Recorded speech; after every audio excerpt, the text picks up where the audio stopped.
ఒక చిన్న దీవి కానీ పెద్ద వివాదానికి కేంద్ర బిందువు. తమిళనాడు తీరానికి కేవలం 10 నాటికల్ మైళ్ల దూరంలో ఉన్న కచ్చతీవు దీవి మళ్లీ వార్తల్లోకి వచ్చింది. ఈ విషయంపై తమిళనాడు సీఎం ఎంకే స్టాలిన్ సూటిగా ప్రశ్నిస్తున్నారు.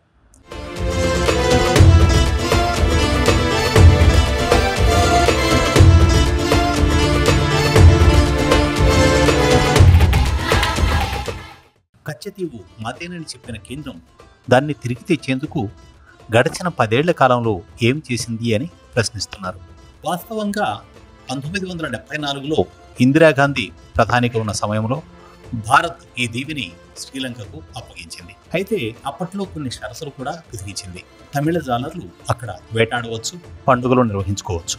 ఈ కండిషన్స్ ను ఆ తర్వాత శ్రీలంక ఉల్లంఘించింది. ఈ ఒప్పందం అమలు చేయలేదు. శ్రీలంక నావికాదళ దాడులు, పడవల ధ్వంసం, జాలర్ల అరెస్టులు కామన్ అయ్యాయి.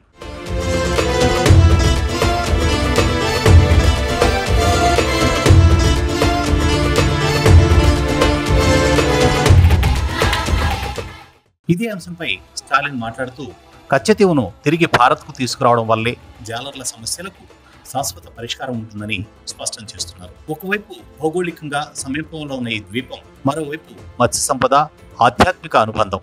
ఈ అంశాన్ని రాజకీయంగా శాశ్వత పరిష్కారం ఎలా అన్నదే ప్రధాన ప్రశ్న.